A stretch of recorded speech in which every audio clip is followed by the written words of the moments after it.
welcome to Down from the Attic. It's been a couple of weeks since the last review, hasn't it? Let's see what I can find.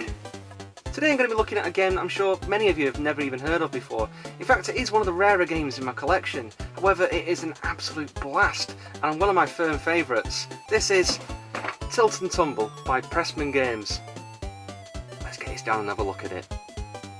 This game falls into the party game category for me. Much like Jenga, Pop-Up Pirate and Champagne, there's no player pieces and it's one of those one loser, multiple winner games.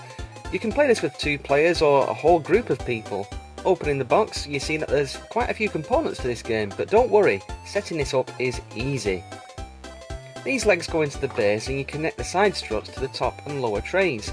The lower tray has grooves along the length, whereas the top tray has the grooves going side to side. There is a particular way to insert these struts. The top tray has these notches. Top notch, that's how I remember it. The spindles are put into the legs and that's it. Considering that this is made out of the box pieces and put together so quickly, I'm amazed how well balanced it is. I mean, that's a really smooth movement. To start the game, all the coloured tokens are placed in a random fashion in the lower tray. Someone's picked to go first and each turn you roll the die. The die has the 4 different colours of the tokens and 2 special action sides. If you roll a colour, you take a token of that colour from the bottom tray and put it into any slot you wish on the top tray. The tokens are of different thickness and therefore different weight. Pink tokens are the heaviest, whereas yellow are the lightest, and choosing which to pick from the bottom and where to place it on the top can really influence the tilt of the game board. You could try to right the board by taking a token from the end the board is leaning towards and placing it at the top tray on the opposite end. Or you could make things more precarious for the next player and make it lean more. Yes, there's strategy to this, and you can play to be a real jerk and make things difficult for other players, or try to keep the board as level as you can. As mentioned, the die has 2 action sides. Double reverse means that instead of taking a token from the bottom and placing it up top, you take one from the top and place it back in the bottom.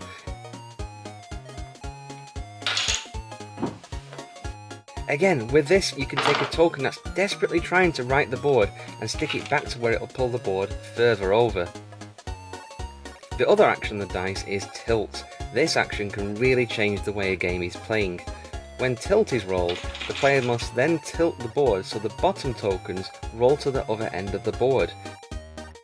This isn't so bad when the game is first starting out, but when you've played for a few minutes and have a number of tokens at the top trying to balance the weight, it's the last thing you want. What's surprising about this game is how far over the trays can tilt without spilling everything. However, as the game progresses, there's a point of no return. There's too many on the bottom trying to pull it one way and too many on the top trying to right it. When you're putting tokens on the top and it's already hanging over the pivot points, you know it's too late.